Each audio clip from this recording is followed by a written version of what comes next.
Hey everyone, my name is Nathan Peterson with our national conversation, and welcome to this episode of Allow Us to Explain. Uh, I am the team lead for the Historical Accuracy and Research team here at ONC. I have with us today on this episode that we're talking through the Israel-Palestine conflict. We have Rick Martin and Tanya Ortiz, and I'm going to let them give a brief introduction before we get into the discussion. So, Rico, why don't you go ahead? Hello, my name is Rico Martin. I am a resident of Issaquah, Washington, but a student at Ithaca College in Ithaca, New York. I am a biracial Palestinian Christian, and thank you for having me here. Yeah, Tanya Ruedas Ortiz. I am a graduate from the University of Laverne with degrees in political science, speech communication, and I am a current grad student in political policy, well, more so in terms of comparative politics. awesome. So, what we're going to do today is go over a brief history of the conflict. Obviously, there is a ton here, but what I want to do is just give our listeners a brief understanding of some of the major pieces of the history of the conflict and how we got here so that it can kind of lead into the discussion that we have for today. And then I'll be bringing in our participants for those questions and whatnot and getting their thoughts.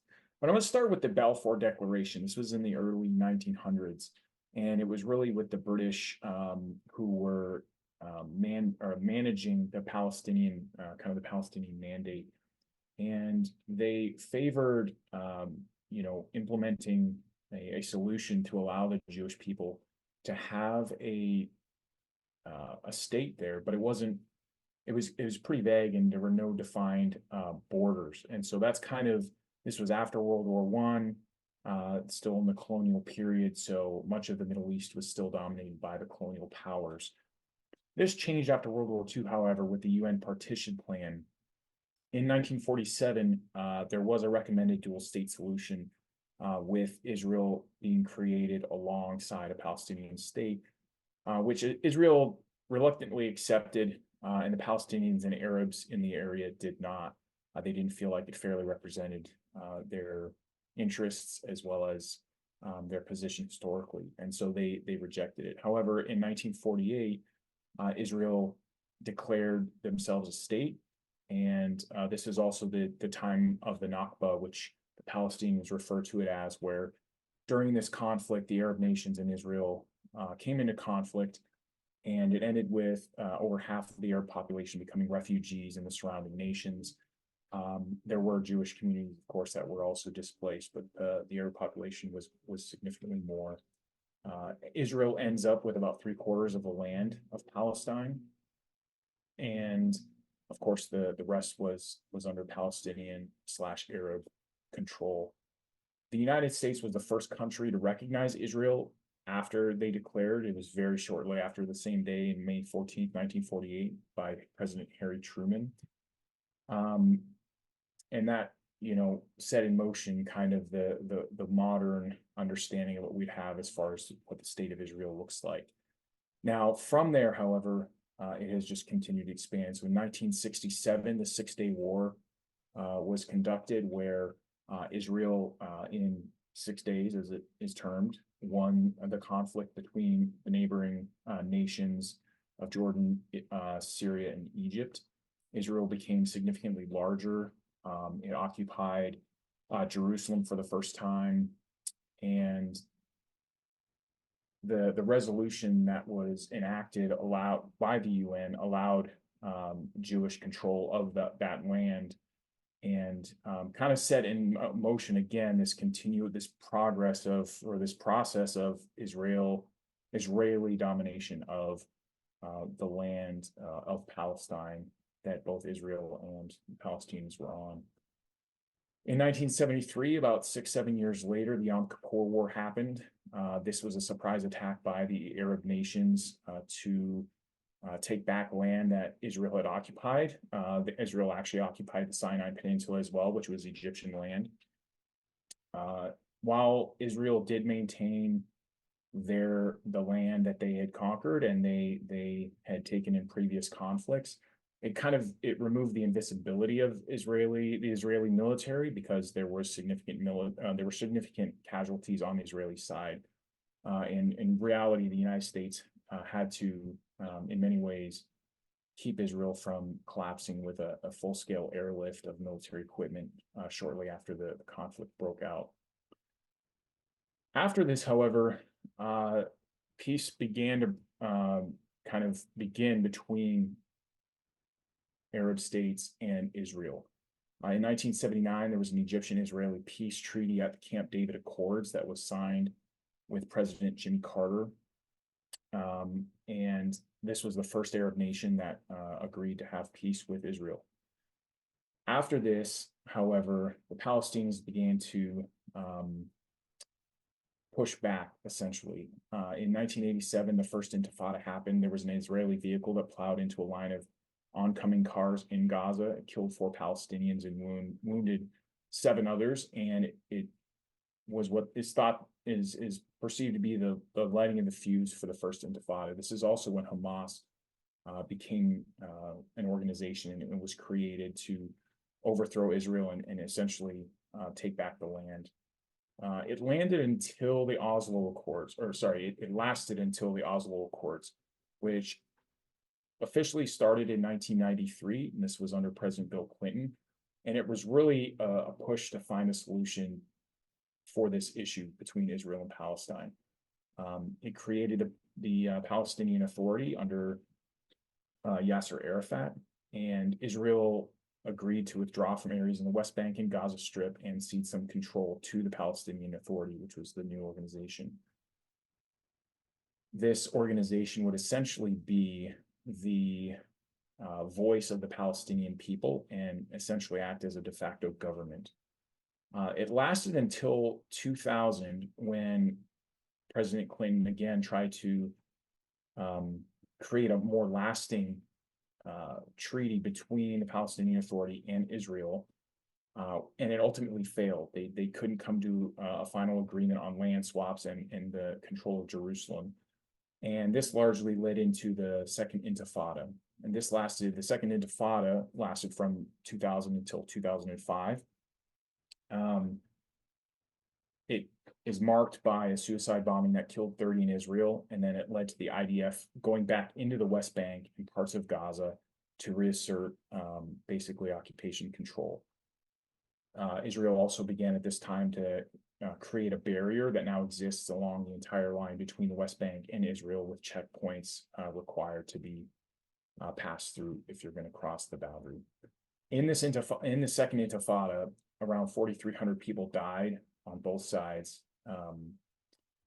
About 2/3 were, 3/4 were Palestinian deaths, and 1/4 was Israeli. After 2005, there was an election that took place in the Palestinian Authority, essentially conducted an election for the Palestinians. And this is when we kind of see the seeds of our current conflict, in a way, beginning. Hamas wins an election in Gaza. Shortly thereafter, they come into they fight the Fatah organization, which was kind of the ruling authority at the time, and they take over Gaza fully, and essentially there's no more elections, and they establish themselves as the ruling authority in Gaza and don't let Fatah have any kind of more control or anything like that. Until now, basically between 2006, to kind of refine and break, or kind of isolate what we're talking about between Hamas and Israel. Between 2006, when Hamas takes over, and Israel then shortly, actually before that, they had removed all of their outposts and settlements. And so at this point, it was completely under the administration of Hamas. However, people would, there's obviously disagreement as far as it still being an occupation, given that Israel controlled all of the airspace, all of the the sea and the area around it. Hamas has administrative control inside of Gaza, and over the next 15 years or so, there are periodic attacks. So Hamas will launch rockets because of something that they see as unjustified, and then Israel will then launch rockets or airstrikes back. And it's largely maintained that type of a kind of uneasy ceasefire, as we would call it, until October 6th. So on October 7th, as I'm sure everybody knows, Hamas went into Israel, broke through the barriers. Around 1,200 Israelis were killed. Around a couple hundred were kidnapped, and up until now, about 5,400 had been injured. On the other side, however, in the ensuing Israeli response that has physically occupied most of Gaza, around 32,000 or so Palestinians have been killed, and around 75,000 have been injured. And so that kind of takes us to the present day and where we are at now with the situation, and how, as you can see, this is an extremely complicated, extremely divisive, and strong emotions on both sides. And so I'm really looking forward to having this conversation with Rico and Tanya to see your ideas and thoughts. But I first want to move into kind of foreign policy issues and what it looks like on the foreign policy side, and kind of what is your obviously given that from the US, what is your perspective on the US response to this conflict? Do you feel like the US has responded in a measured way? Have we been too one-sided? Of course. So, I mean, the United States has been very supportive of Israel and its measures, right? There's only a couple of times where we decided not to vote in certain UN resolutions that really call for ceasefires. We have stopped our own House and Senate from working in order to have funding for Israel pass through, right? So if anything, we're very supportive of Israel and what they're doing. Only now in the new 2024 presidential election, we see Biden shifting a little bit, right?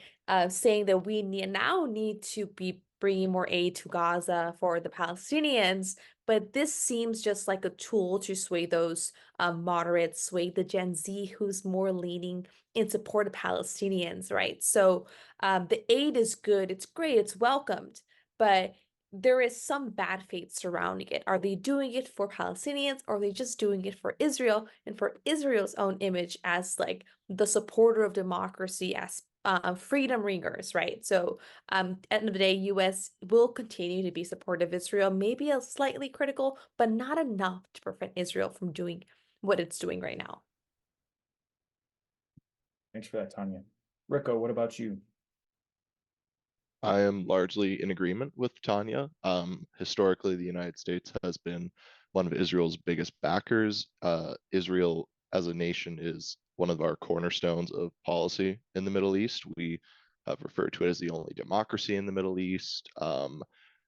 In historical writings that are more dripped in Orientalist tropes, it's been referred to as the bastion against Asiatic hordes. Obviously, the wording on that has evolved to be more or less drenched in racism.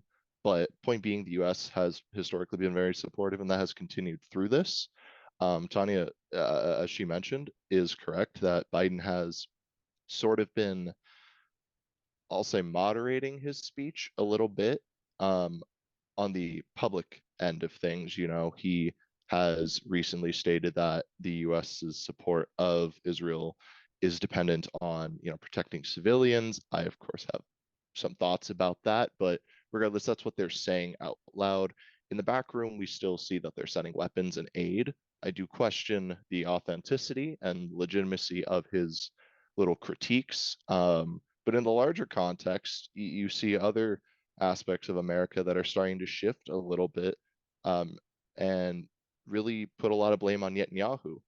And there's a lot of speculation as to why that is, but certainly the rhetoric we're seeing is starting to change now that we've passed day 180 of Israel's operations in Gaza.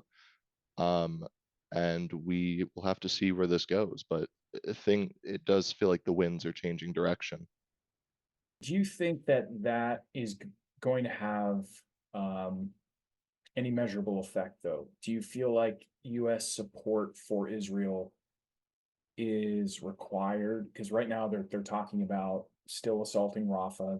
They feel like they need to go in. They need to go into Rafah to take out the last few Hamas battalions and to truly destroy the organization as any kind of a coherent entity.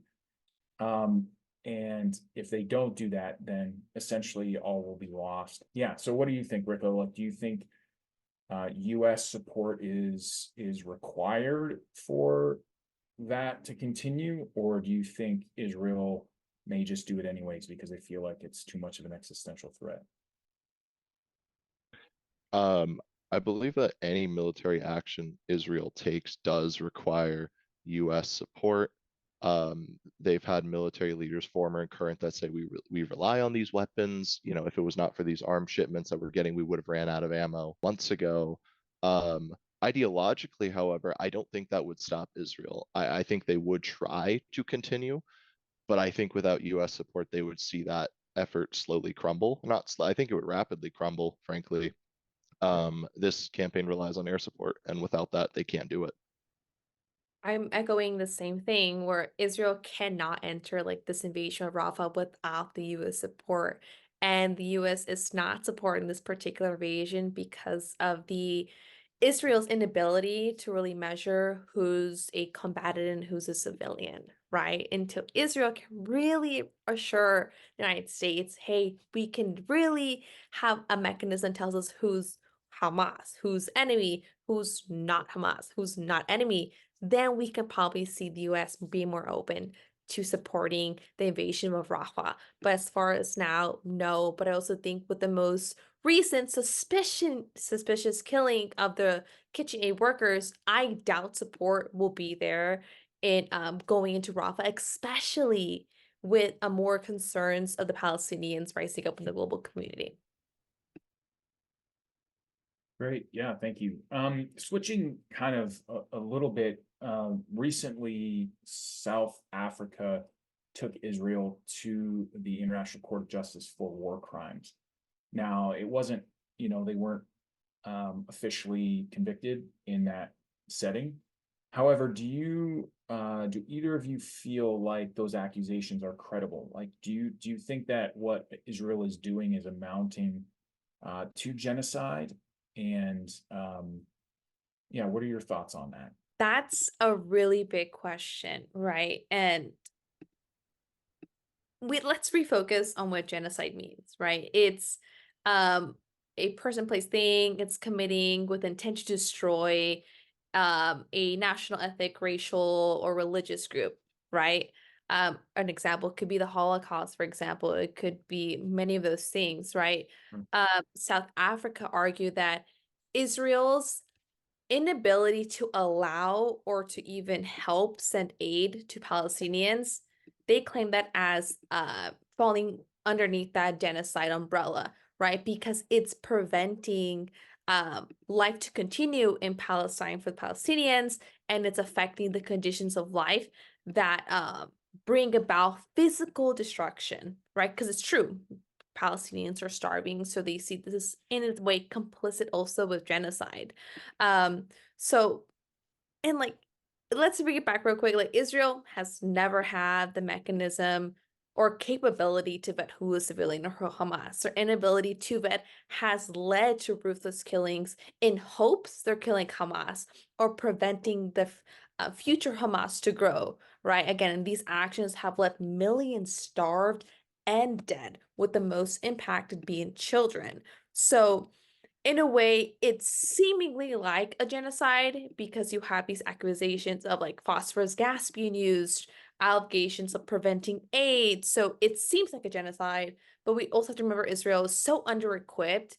It looks like they're doing whatever they can to win, even if it means a lot of innocent people are dying. So it's really hard to label it as genocide, but others may just say, no, it's genocide, right? Because if they can't distinguish who's enemy, who's not, and just killing willy-nilly, then is just blatantly killing of innocent people. And that's not just war, for example, right? It's just creating destruction to have destruction. It's a really hard question to answer because I'm kind of both Sure. ways. Like I know Palestinians. I had them stay in my house because they're fleeing the country, right? So you're torn in a way because you want to say, yeah, people are being hurt recklessly. No one's doing anything. So what do I call this? Right? It's really hard thing to place. Obviously, the label and accusation of genocide is a heavy one. That is not a word that people should be throwing around lightly. Tragically, I think people don't understand that genocides are more common than we think. There are many that have occurred that people aren't even aware of. For example, Germany committed 2 genocides in the 20th century. The Holocaust was not the first one. Their first one took place in Namibia, in which they also used concentration camps. So there are many untold genocides, and I think people don't realize how unfortunately and tragically common they are. With that, in my eyes, I do see this as a genocide, and I'm not alone in that. As Tanya alluded to, there are many other people who also express that feeling. But I don't want to express that feeling in an emotional, non-academic vacuum as well. There are academics such as, I cannot remember his name off the top of my head, but he was interviewed by Democracy Now, I think a week after October 7th, and he was an Israeli professor on Holocaust and genocide studies, and he used the phrase a textbook case of genocide. Francesca Albanese, the UN Special Rapporteur on rights in the Palestinian territories, has said that she believes that the metrics for genocide have been met. Other academics, activists, and so while it will probably take years before legally, in my eyes, as I believe it is, one, I think eventually it will be, but I think it will take years before it's legally considered one. But I think some of the recent things that have started coming out, especially regarding AI and AI technology used in picking targets. There is now reporting and allegations that Israel waits for Hamas operatives to go home to their family because it's easier to strike them in a civilian area than it would be in a military area. And that would be a knowing intentional target of civilians. You also have Netanyahu referring to Palestinians as the Amalek, the historical enemy of Jewish people in the Torah, a people that was destroyed and wiped out, as the biblical tellings say. Um, and rhetoric, not just from Netanyahu, but many members of his government, members of the Knesset in Israel, have also expressed statements and beliefs and described Palestinians in such a dehumanizing way that it does appear to me that their intent is to completely destroy Gaza or make life completely uninhabitable so that it may be settled for Israeli settlers. As I'm sure a lot of people know, at one point in time, Gaza did have Israeli settlements in it, but part of certain agreements was to remove those settlers and have it just as a Palestinian territory. And then the siege began, no aid in or out. Well, little bits of aid, but completely controlled by Israel. So I believe the metrics of genocide have been met. I'm in agreement with the academics who are on that front, and I think in a few decades it will be one of the events that is taught about to school children in history as a warning, frankly, what to look for, the types of racism that we see that lead to this. Yeah. If I could just ask just a clarifying question. So I'm just because I think you mentioned it, but because genocide, it's the definition is the deliberate killing or severe mistreatment of a large number of people from a particular national group with the aim of destroying that group. So you feel like Israel is intentionally, deliberately trying to do that. What are your thoughts on if somebody was to come back and say, well, like before, October 7th, they allowed Palestinians to come in and they did a lot of kind of almost day labor type positions. That's how they got their intelligence on how different things were made up in those settlements that were nearby that the Hamas operatives went into and did the kidnapping and killings. And so that's thought that there were a number of that's how they got such good intel on where things were located, because of those people who went into to work. So what are your thoughts? Like, if there's a genocide going on, does it seem like Israel has an intention to wipe out the Palestinians, or is it a reaction? Is it now, like, it's kind of almost like a dormant, okay, now this is our chance to do it? Like, what are your thoughts? I think it's a mixture of things. I think it is one, it's an opportunity that's being exploited. Yes, I don't want to put the blame fully on Netanyahu. I believe that gives people an ability to say I wasn't involved. I don't think it's just him. However, he is facing many corruption charges in Israel. He's deeply unpopular. People don't like him. There is still popular Israeli support for Israel's military actions, however. But I think it's partly Netanyahu saw an opportunity to protect himself and keep himself in power so he does not face these damning corruption charges that would likely see him behind jail. Um, B, I think Israel really, I think if they could just ethnically cleanse and remove them and remove the Gazan Palestinians without killing them, I think they would do that. And that's not me saying, oh, they have this moral position, but rather saying I believe they just want the land. However, Palestinians in Gaza made it clear they would rather die than leave. And that has left Israel with essentially, we just have to level the place, and regardless of who is in there. And again, certain statements that I would say show genocidal intent. Um, and so I think their goal is simply just to take over that area and remove the Arab population by any means, whether that is mass deportation, ethnic cleansing, or literal eradication. We saw earlier I think it was last year in 2023, Netanyahu's economic minister, Smotrich, he was, I believe, in Paris giving a presentation on something, and he had a map of what was labeled Israel, and it referenced, I believe the Hebrew frame is Eretz Israel, which is sort of like this full conception of what some Israelis believe is their full given right. And that doesn't just include Palestine, that includes parts of Jordan, Syria, Lebanon, I think a little bit of Egypt as well. And so I think this very broad, hyper nationalistic desire of this, of this united full Israel, I think is part of that as well. And they want that land. Yeah, I think you made a good point. I think there's definitely more extreme elements to the Israeli government and Israeli public, just like any nation. There's definitely different perspectives, and that there is certainly certain people in Israel that would have that perspective, and certainly others that don't.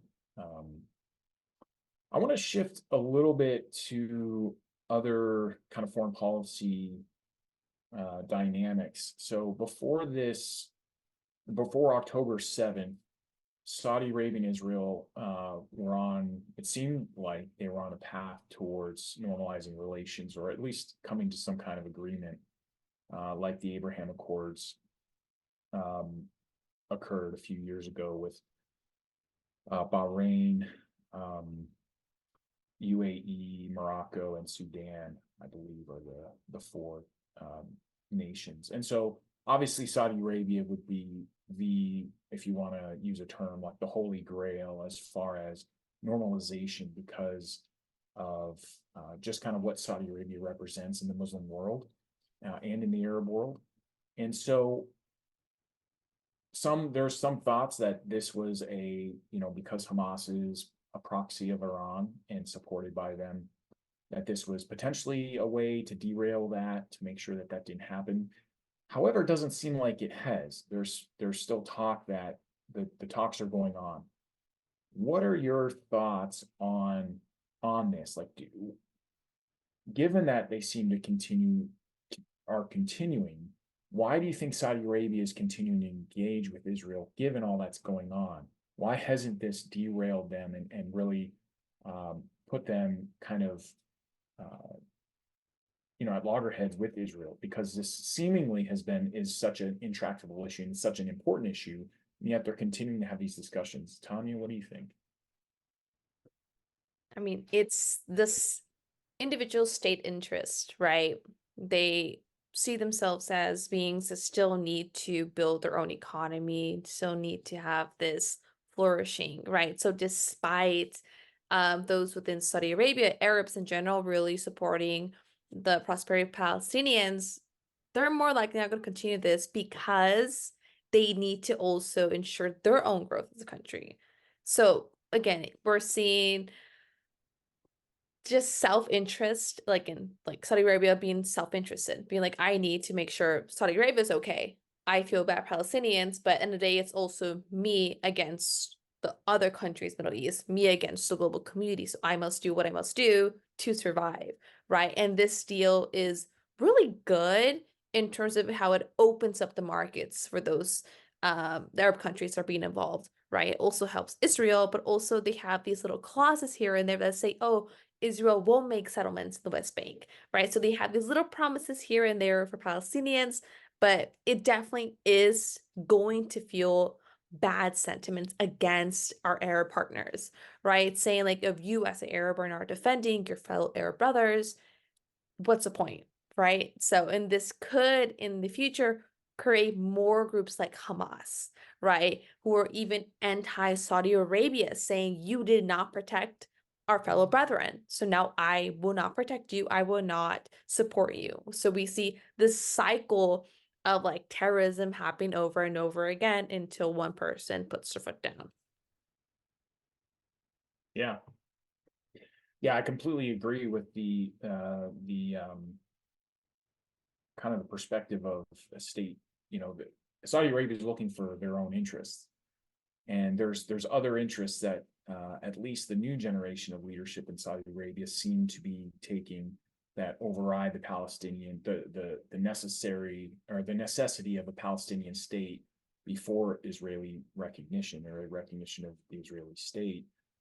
Because there's other nations like Iran who are potentially more of an existential threat to Saudi Arabia than Israel is, right? And so they have other things they're calculating, other issues that they're taking into effect, and they're realizing the importance of the Israeli economy and other things like that. Rico, what about you? Once again, I agree with Tanya. I think that Saudi Arabia's current, and I mean, we have to remember this is a monarchy under the Saud family. It's literally where Saudi Arabia gets their name. It is that family perceives Saudi Arabia as theirs. And with that, there is a balance that they do have to strike of their population's will. Obviously, yes, it's a monarchy. They don't have to worry about being voted out, but you still had people like Osama bin Laden, who comes from a wealthy construction uh, business family, and he was very angry with the Saudi state. And obviously, Al Qaeda, we know what they did, 9/11, other operations, they were a risk for Saudi Arabia as well as the U.S. And so Saudi Arabia is very self-interested. However, as Tanya referenced, these sort of potential future groups of maybe Saudis or their neighbors forming groups in retaliation, saying you didn't protect your Arab brothers. I do think in a way that Saudi Arabia's decision is very short-sighted, but at the same time, historically, a huge source of their power, aside from oil money, has been working with the United States, working with Western powers. That is one of the reasons they were largely untouched after World War I and the collapse of the Ottoman Empire, when the Middle East was carved up into British and French mandates. Saudi Arabia was largely untouched because they worked with the Brits and the French during World War I. And so historically, a lot of Saudi Arabia's power does come from their Western allies. And so there is a reluctance to completely shift their strategy. However, you have the Houthis in Yemen who are very angry with Saudi Arabia. You have Saudis in Saudi Arabia. I can't tell you what percentage of the population feels this way, but there are guaranteed Saudis who are angry with their government for not being there for Palestine. And as an Arab, I can speak to this. There is a rift in the Arab world between it's usually larger, poorer states, Libya, Yemen, Palestine, Syria, these places having a lot of unity and feeling for each other. And even though Iran is not an Arab country, still some sympathy towards Iran along, shared political beliefs or anti-imperialist goals. And you have this on the one side, and then you have the Saudi, UAE, Bahrain, uh, uh, coalition, and Morocco, which tend to be not necessarily, all rich, wealthy states. Some of them are not doing so well, but for the most part, they have more ties with the West and they have more oil money. And there is a lot of resentment that I feel in my own Arab community towards the Saudis, towards the UAE, towards Bahrain, and they truly feel like, if we have this broad sense of Arab unity, yes, we're a very diverse people. Arabic sounds different from place to place. Our practices change place to place, but there is still that solidarity and that unity of being an Arab, and people feel utterly and completely betrayed by these some of these Gulf state Arabs. And so I think it is purely self-interest because they are severing those, in my eyes, very crucial historical cultural ties they have for the sake of economic benefits. And so I do think it is just self-interest that I frankly think it will cost them one day. Yeah, I saw some discourse going on that adhering to the court signals support for Israel. So when you have Muslim dominated countries like the UAE, Morocco, Sudan, Bahrain, suddenly you like I feel like these countries feel like they have the best of both worlds. You can say, "Oh, we need to protect Palestinians," but then they continue the relationship with Israel, which signals support for Israel, which is means support for what they're doing now. So I think Rico is right. It's gonna create more strife among the Arab communities and Arab members, not only in the Middle East, but also abroad, which is what we're kind of seeing now in the United States.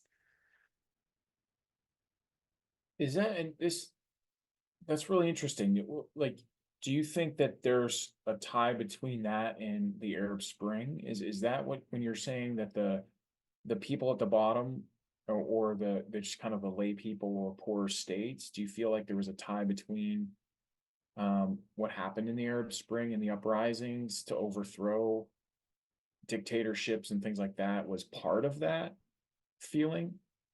Rico or Tanya, do you I have mean, I any? would say yes. There's even a movement right now in April 5th, protests happening. I believe it's in Tehran. We see protests happening, but also today is a very important day. It's Children's Day in Palestine, right? So we're seeing marches and movements because of the significance of this day, right? A day we're supposed to cherish children.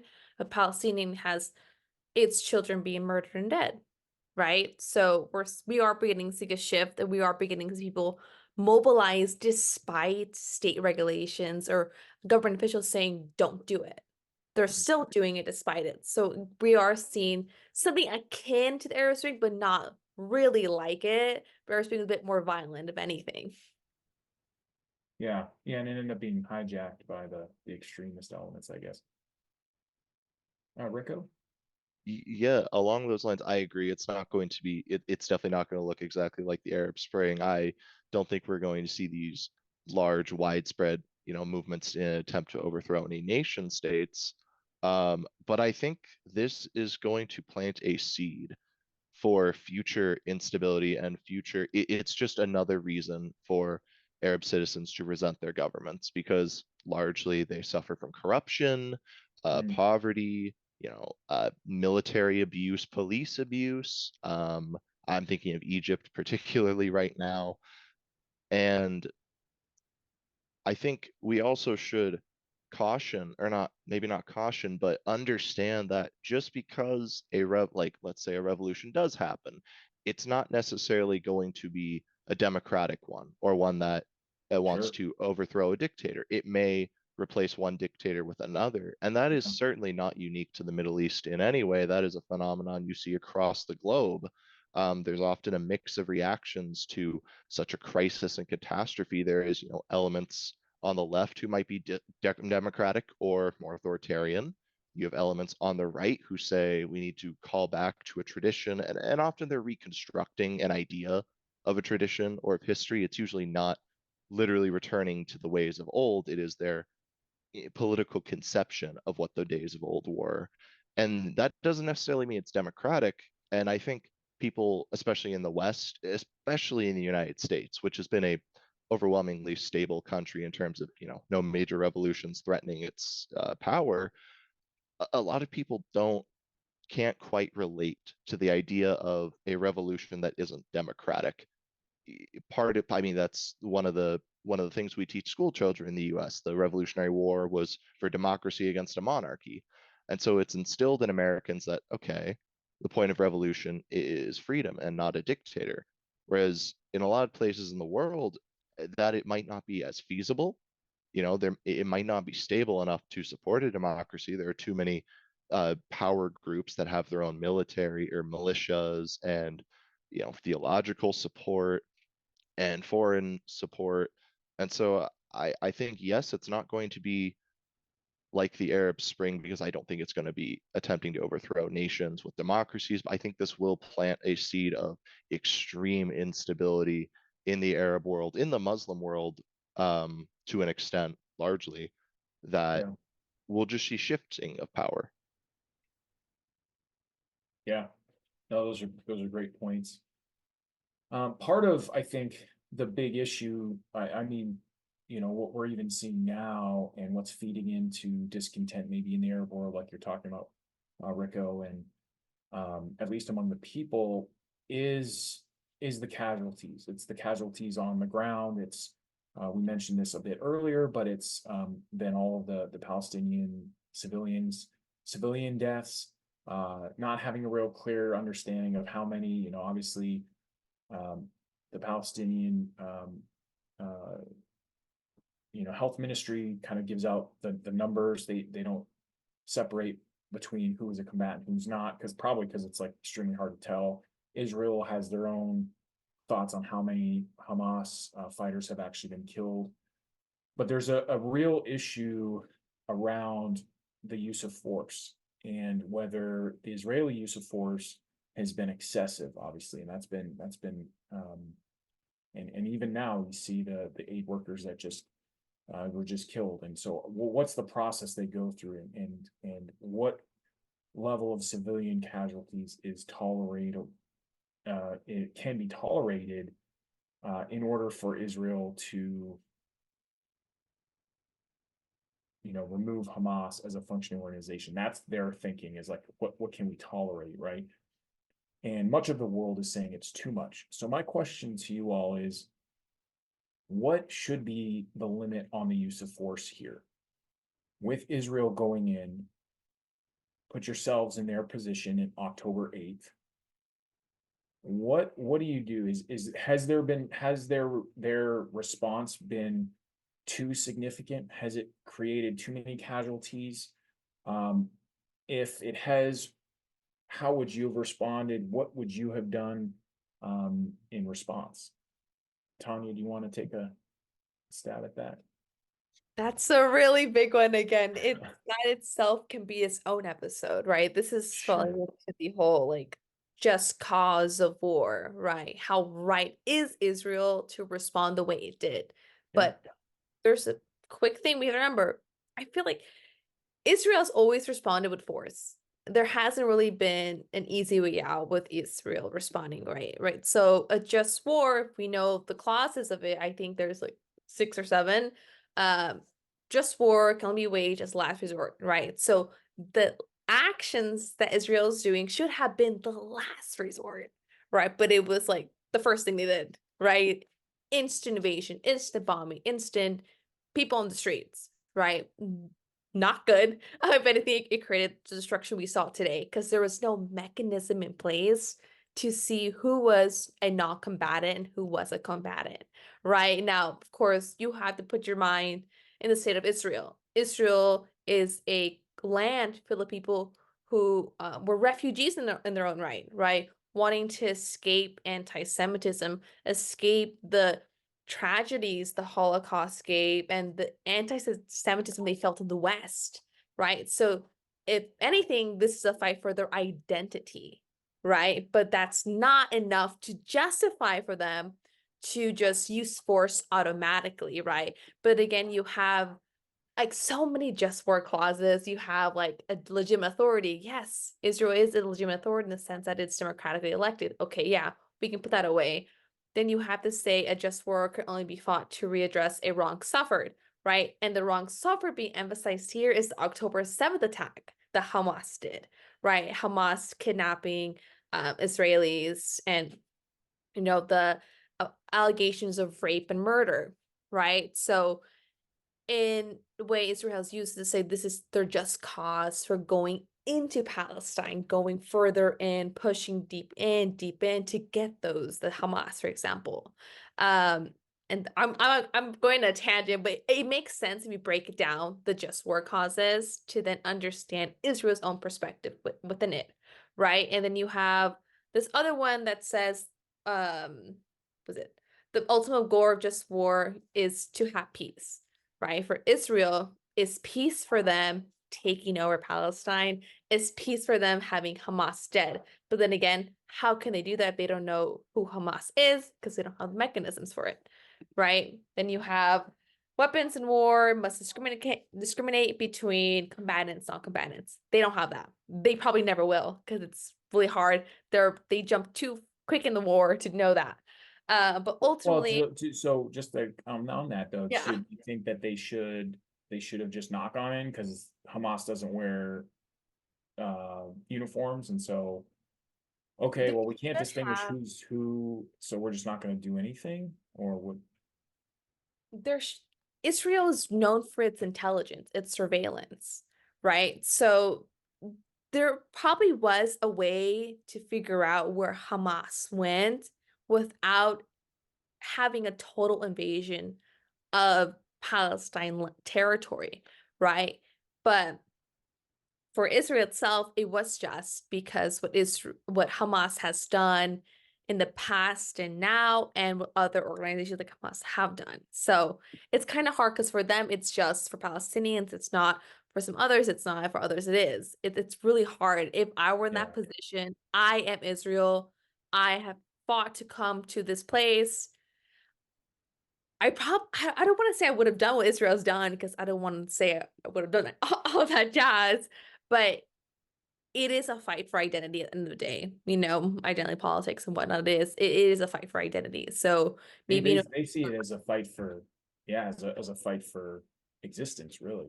yeah. So in order to preserve my identity, maybe I don't know what we're going to do that extreme, but I would have done something. I just can't say I would have done what Israel's done. Yeah. Yeah. Rico, what about you?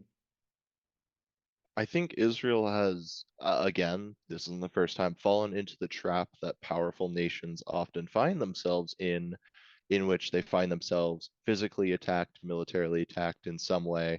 I think the parallel people drew instantly at October 7th was 9/11. And there was also a US military response that devastated Iraq and Afghanistan. It caused thousands of deaths, hundreds of thousands, and millions more lives affected, refugees across the globe. I think the uncomfortable truth that powerful nations have to reckon with is that you can't shoot your way out of every problem.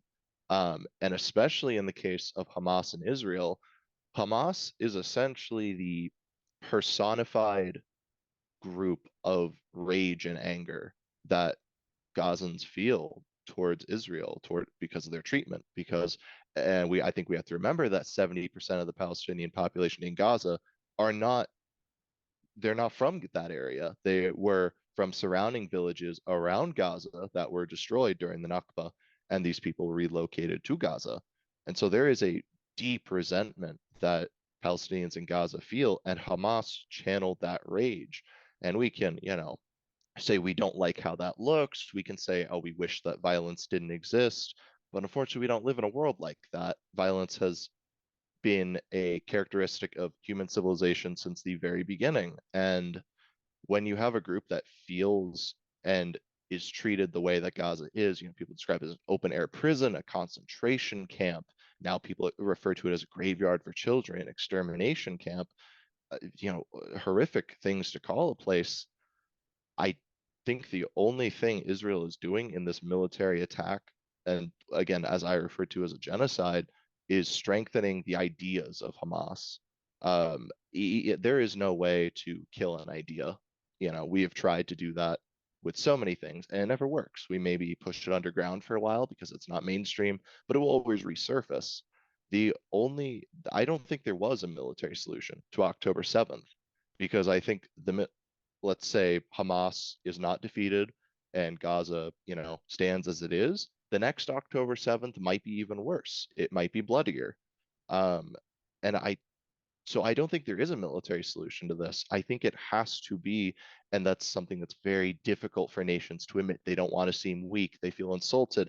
And as Tanya said, there's a lot that plays into their identity in this. And so they don't want to do that. Very few countries can sit back and say, we're not going to militarily respond.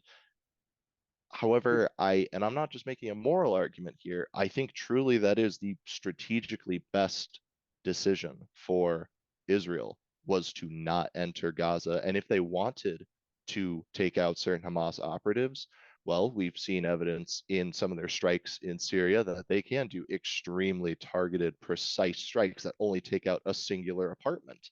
They have drones that survey, and people brag about being able to see the Nike logo on people's shoes.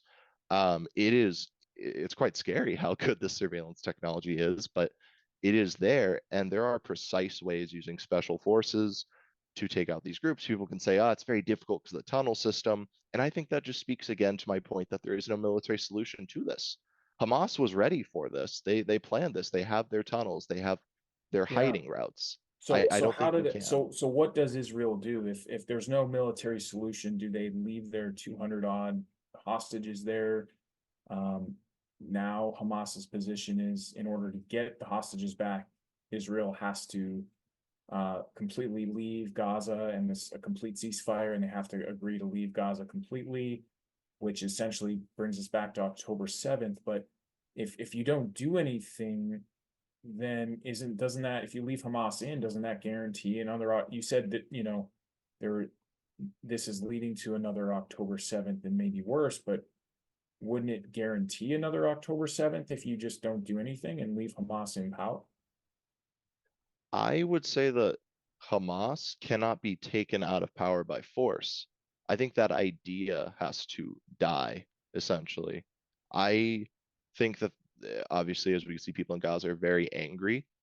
For every person killed in Gaza, I think you have created 10 new recruits for Hamas in 20 years, the next generations. I don't think Israel should have done nothing, because obviously they had over 200, was it 250 of their citizens kidnapped.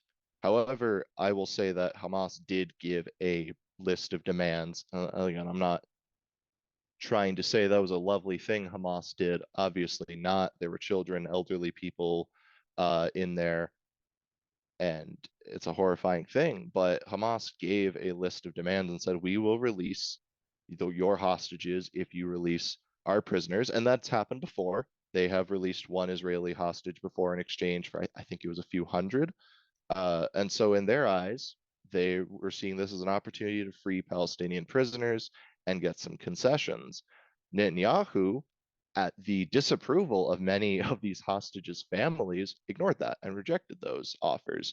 And so you see the families of Israelis who were taken hostage protesting outside saying we need a ceasefire. And at this point, part of that urgency to get a ceasefire is for these hostages, because we've had at least I believe it was a dozen a few months ago that were killed in an Israeli airstrike. Ironically, you had 3 others who were shot dead by the IDF as they were holding white flags and trying to, surrender and go back with the IDF. And I don't know if we have any confirmation on this, but there were reports that the first Israeli hostage starved to death. There was an Israeli hostage that starved to death because the famine that is taking place in Gaza. So I think if Israel wants to protect their citizens, especially these hostages right now, they cannot be bombing and they cannot be stopping aid from going in. If their captors aren't eating, then neither are the captives. And if the captors are being bombed, so are the captives. And so I think it had to be a diplomatic solution. Yes, they can leverage, they can use their authority and their might, but again, I don't think a military solution. I think it had to be diplomatic, it had to be negotiations, it had to be talks. as much as we don't want to say he hit me, I'm going to turn the other cheek. That is a very difficult thing for us as people to do. Our natural inclination is often to strike back, but the nature of this is not as simple as blow them out of existence, especially with Gaza being as densely populated as it is. You have to negotiate with people. You know, George Bush once said, "We don't negotiate with terrorists," and I think we've seen how that policy doesn't work. It has destroyed regions and destabilized regions, and now they struggle with even more terrorism. Yeah, I mean, there's definitely there's definitely two perspectives on that, because, you know, when you do negotiate, then it incentivizes more kidnapping, right? So you could say, well, Israel's willingness to release hundreds and hundreds of their prisoners, for, I think it was that Israeli soldier, you know, a number of years ago, incentivizes Hamas to want to do things like this, to kidnap in order to get more concessions. And so there is a lot of, you know, a huge dynamic there that's, you know, negotiating with terrorists isn't all it's cracked up to be necessarily either. I think we need to keep that in mind. But and so I guess another question on this is a death the same thing, or how it occurs? Is what Hamas did on October 7th, does that equate to, so does an intentional killing, rape, murder of a civilian, a woman, a child, you know, whoever it is that is that the same as a civilian who dies in a bomb strike? Is that, because that's, you know, that's the discussion that we're having, in the sense of motive, intention, what does that look like? And so if, and you may say they are, you might say they're not, and so, but that goes into this idea of, as Israel is going in, if they were intentionally trying to commit genocide, and maybe they are shooting civilians intentionally, I don't know. It doesn't appear to be so. Obviously, lots of civilians are getting killed in, you know, what you'd call collateral damage. I know that maybe is not a great word these days or whatnot, but they're not intentionally dropping bombs on groups of civilians that they know are there. At least that's what's, you know, we would think. So what are your perspectives on that? Like, is a death, or does it actually matter how and the intent of with which it's done? Tanya? Getting all the hard questions first. These are what we have to think through, because this Yeah, is the real question. These are real questions. kind of hard to wrap my head around that. I think the situation around that death does matter. It does matter a lot. There is a difference between the rape, murder of, was this, you said a civilian versus like a Yeah. So if, you know, it's two combatants, they're shooting at each other, they're, you know, soldiers, whatever, that's one thing.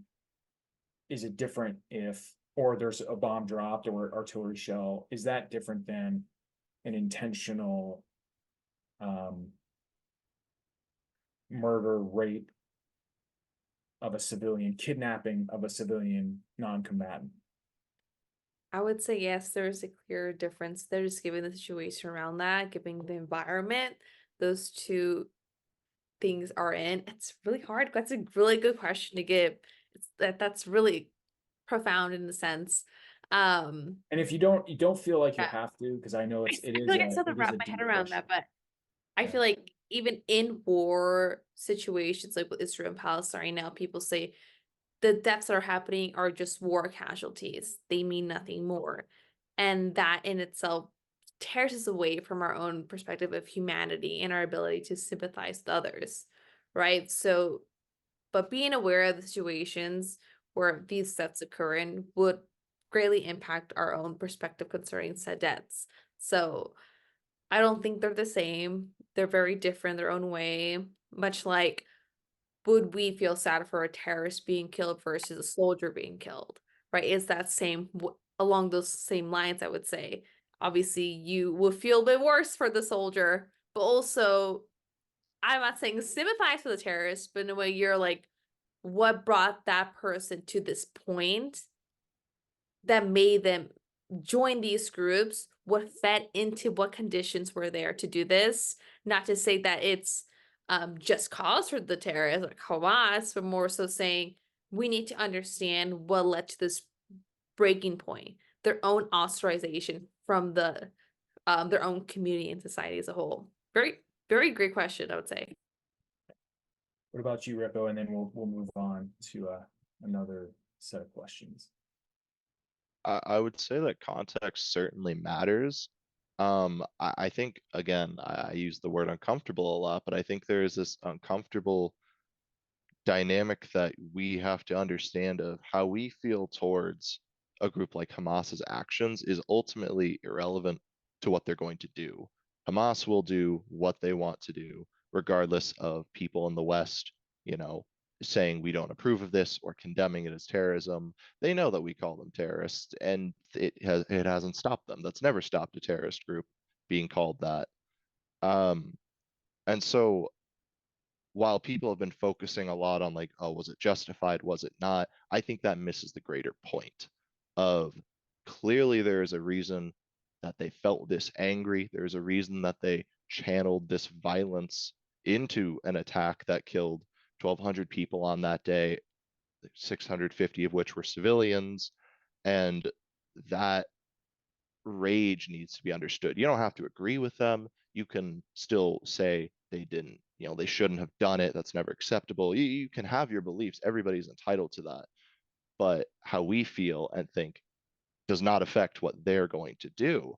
You have to understand their motives, their desires, their feelings and historical context.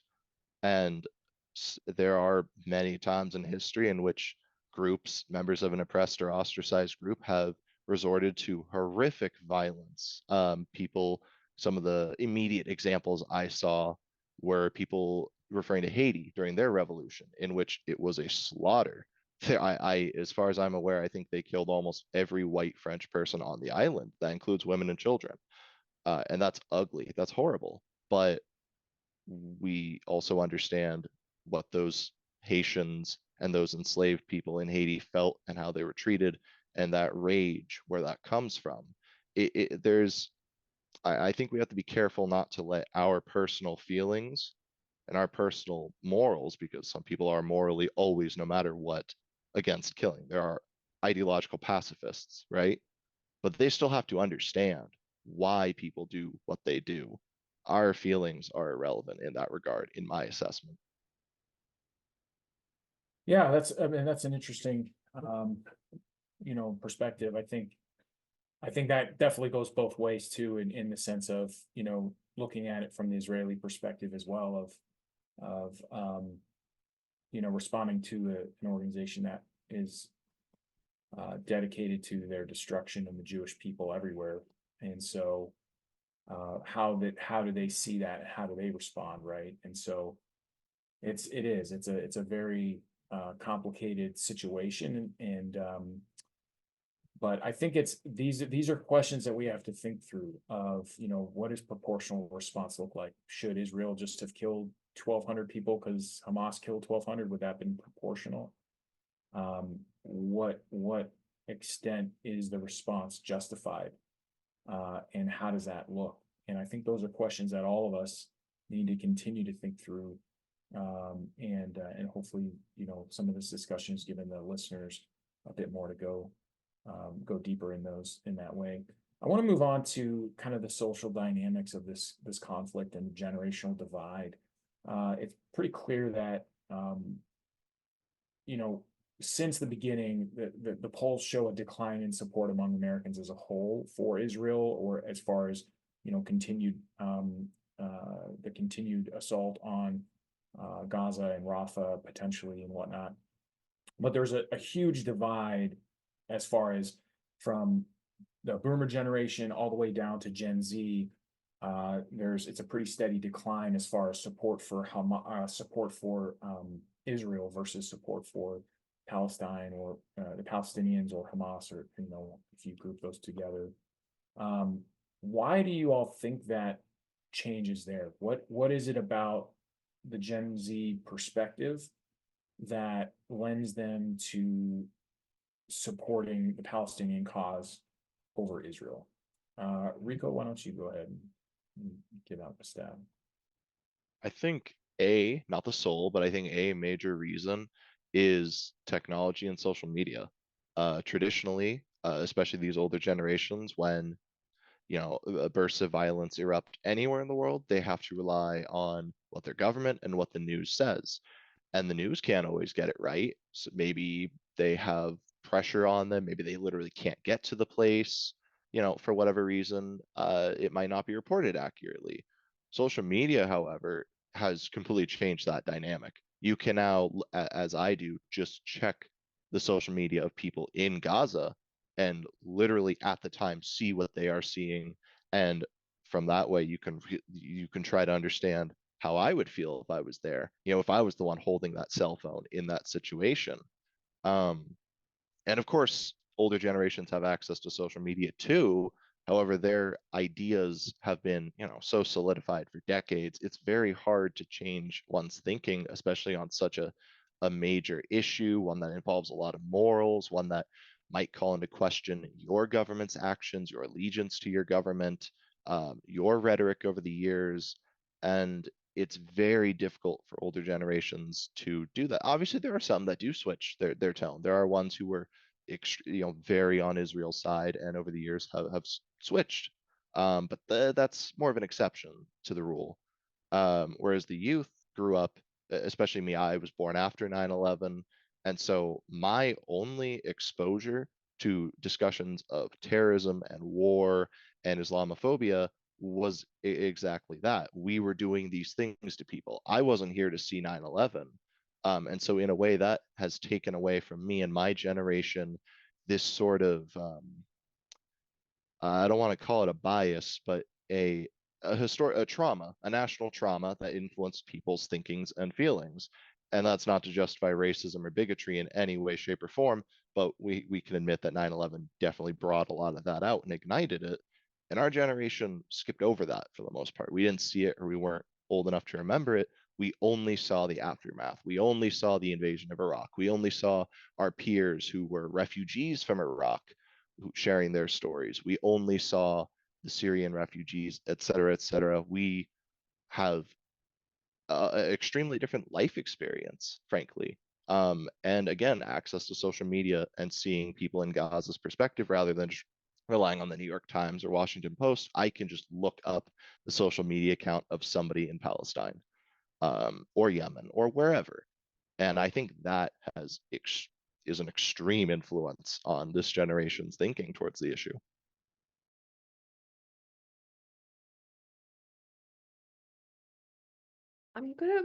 It's what I think is similar to what Rico was saying. It's just the use of social media, right? How multiple perspectives are being showed.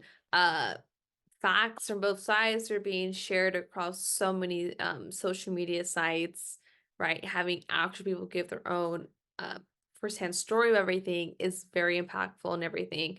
I did see discourse concerning the war of Israel and Palestine of Gen Z's labeling this as their war, right? You have the older generation saying, "Oh, Vietnam was their war, Afghanistan was their war." Apparently, for some Gen Zs, this is their war, but the war they are growing up with, right?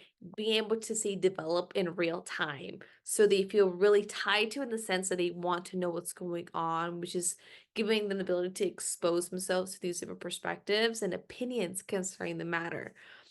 Which is very interesting. People always label Gen Z as being more left wing of anything. So they're saying because they're more left wing, they're more pro Palestinian. Now, I disagree with the sentiment that they're anti Israel. It's more so they're wanting innocent Palestinians to not be killed. I think it's more so that rather than not supporting Israel as a whole, right? It's more so saying Israel is doing something bad. We should be saying they're doing something bad to stop it.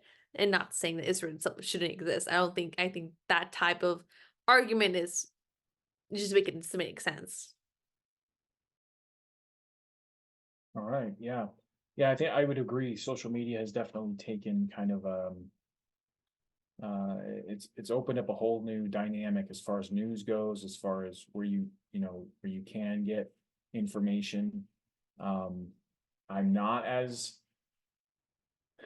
confident that there's less fake news on social media as there is in real news. I'm not sure what the balance of that is. I think it's always good to get a wide variety of perspectives so that you can kind of figure out where it is in the middle. Because sometimes that it takes that.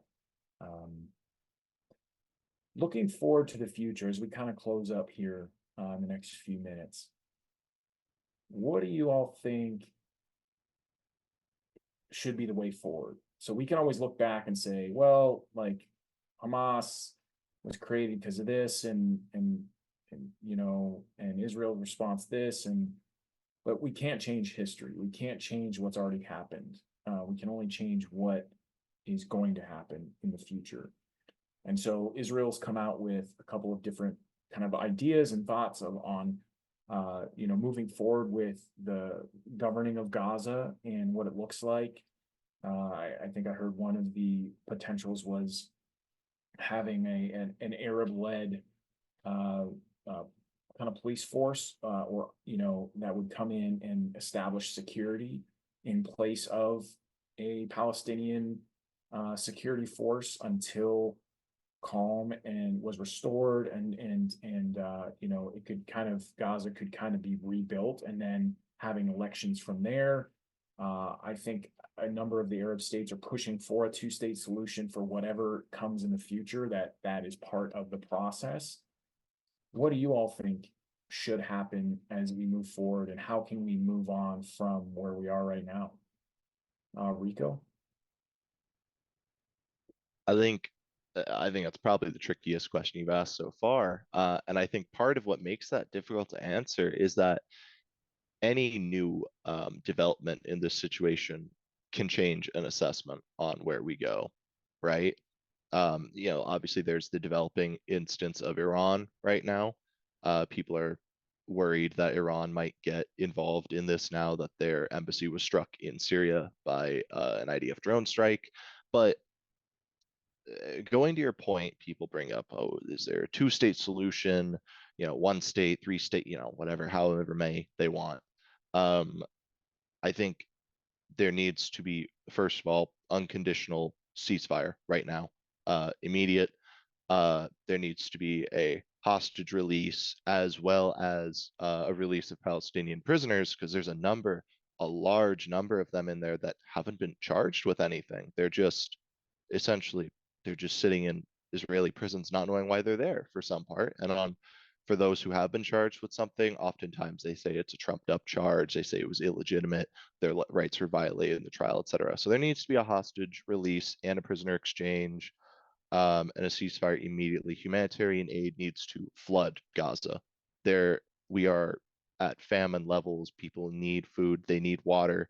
And Gaza needs to be rebuilt. However, when I say that, we have to be very careful with how Gaza gets rebuilt. The people there, along with others in the Arab world, do not trust Israel or the United States to rebuild Gaza in a way that is effective for Palestinians living there. And so we need to find a coalition that involves perhaps some of these parties like Qatar and Oman, which have tried to, they definitely express their sympathy with Palestinians and say we are on their side. However, we are in the back end still talking to the United States and Israel, trying to find a negotiation. So I think parties like these, um, and I'm not necessarily saying it should be Qatar or Oman. Those are just the two examples that came to my head. But we need some sort of international coalition to come together to rebuild Gaza that isn't tied to Israel, the United States, because there is just no trust there anymore. It wouldn't work. Regarding who should lead Gaza, I would love to say hold an election. That's easier said than done. Last time there was election, as you said in the historical context piece, Hamas did win that election. And people might say, well, what if they win again? And in that case, as much as we don't like them, we have to recognize Hamas is the leader of the Gaza Strip. They deal with the infrastructure, they deal with the education, everything. They are the government of Gaza. They have a military wing and a political wing. And we have to open talks. I don't think there is a way to move forward without having an open dialogue with whoever the leader of Gaza is. Just as I don't think there is any way to go forward without talking to North Korea or Iran. We might not like their governments, but we have to recognize they are the ones in charge of that region. So you don't think that Hamas has to be removed? You feel like they could still potentially be a legitimate actor in the rebuilding of Gaza? I think in the context of the Arab world, certainly there are many in the Arab world who are very sympathetic to Hamas. It is more Israel and the European American world that has, for understandable reasons, a less than positive image of Hamas.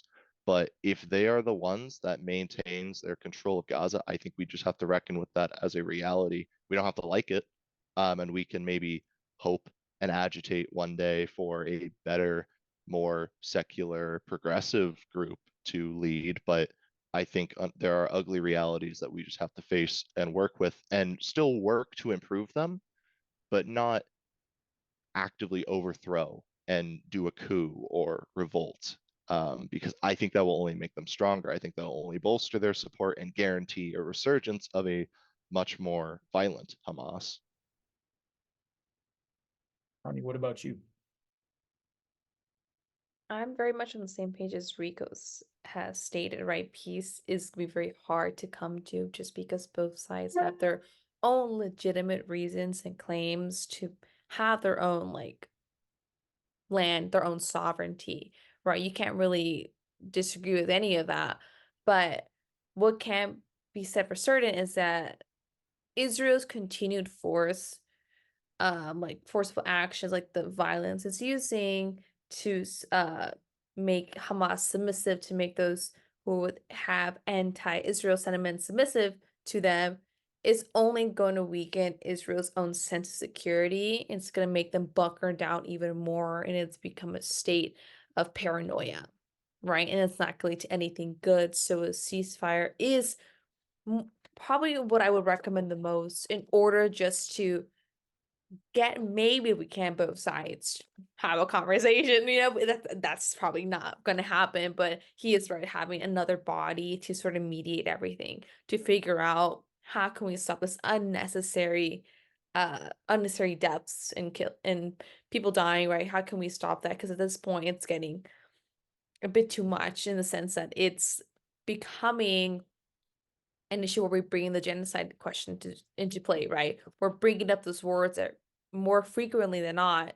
So at that point, we have to be advocating for peace, advocating for somebody, maybe not the US, to go ahead and go in and try to mediate the conversation. It's gonna be very difficult. Yeah, I totally agree. There's no easy solution to this. And I think